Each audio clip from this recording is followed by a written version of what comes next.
आदरणीय मुख्यमंत्री जी ने पंचायतों में हाई स्कूल खोला। आदरणीय मुख्यमंत्री जी लगातार पंचायतों में पंचायत भवन बनाने का काम कर रहे हैं। तो हम लोगों ने पिछले दिनों जब समीक्षा किया था तो ये लगा कि डिग्री कॉलेज कई जगह हमारे उपलब्ध नहीं हो पाए। तो हम लोगों ने तय किया आदरणीय मुख्यमंत्री जी के निर्देश पर कि बिहार का ऐसा कोई भी प्रखंड नहीं होगा जिसमें डिग्री कॉलेज अगले 2 वर्षों में उसको पूरा करने का काम किया जाए।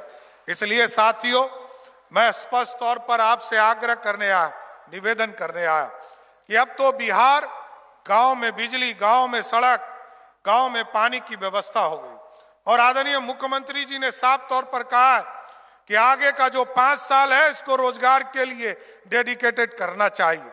और इस बार तय किया है, इस बार जो इंडस्ट्री है इसको बढ़ावा देने का काम किया जाएगा। और इंडस्ट्री के लिए आपने देखा कि इस तरह जमीन हम 1 रुपया में उपलब्ध कराने का काम कर रहे हैं कि जो बड़ी फैक्ट्री लगाएगा उसको हम रोजगार देने, क्योंकि बिहार के नौजवानों को यदि 1000 लोगों को रोजगार देने का काम करे, 500 करोड़ से अधिक राशि बिहार में इन्वेस्टमेंट करने का काम करे, तो उसको मात्र 1 रुपया पर जमीन देने का काम बिहार की सरकार करेगी साथियों।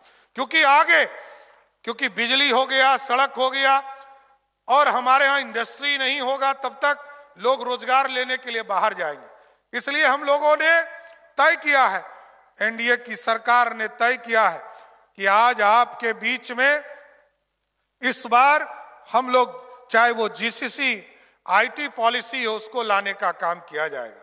सेमीकंडक्टर के माध्यम से कैसे हम फैक्ट्री को लगाने का काम कर सकते हैं, इंडस्ट्री का कॉरिडोर कैसे बन सकता है, उसको बनाने का काम किया जाएगा। और मुख्यमंत्री जी और प्रधानमंत्री जी ने तो एक तरह से आप समझिए कि जंक्शन जो है समस्तीपुर को ही बनाया है। पटना से पूर्णिया सड़क जाएगा, उसका भी जंक्शन आप ही के यहाँ होगा। मुजफ्फरपुर से आपको बरौनी 4 लेन जाएगा, उसका भी जंक्शन आप ही के यहाँ आएगा। दरभंगा से आमस जो सड़क जाएगी उसका भी 4 लेन का केंद्र आप ही होंगे।